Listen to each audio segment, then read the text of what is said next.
சொல்லு. கேரி பையில பலூன் செஞ்சிருக்கோம்.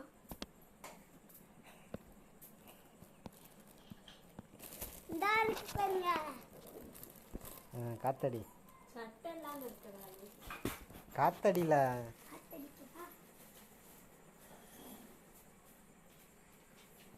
கொண்டா, நான் பிடிச்சிக்கிறேன். மாட்டேன். மக்களுடன் பேச்சுவார்த்தையில் ஈடுபட்டனர். சமரச பேச்சுவார்த்தையின் போது அதிகாரிகள் அளித்த உத்தரவாதத்தை ஏற்றுக்கொண்ட வேண்டியவையில் கிராம மக்கள் மாலை 5 மணிக்கு பிறகு வாக்குச்சாவடிகளுக்கு சென்று வாக்களித்தனர். பரந்தூரில் அமையவுள்ள விமான நிலைய திட்டத்திற்கு எதிர்ப்பு தெரிவித்து ஸ்ரீபெரும்புதூர் ஒன்றியத்தில் உள்ள ஏகனாபுரம் கிராம மக்கள் தேர்தலை புறக்கணித்தனர். ஒருவர் கூட வாக்குச்சாவடிக்கு செல்லாததால் வட்டாட்சியர் சுந்தரமூர்த்தி வீடு வீடாக சென்று வாக்களிக்க விடுமாறு கிராம மக்களுக்கு அழைப்பு விடுத்தார். மக்கள் தங்கள் முடிவை மாற்றிக் கொள்ளாமல் அரசு வாகனத்தை சிறைக்கு வைத்து வாக்குவாதத்தில் ஈடுபட்டனர். இதனால் அங்கு பரபரப்பான சூழல் காணப்பட்டது.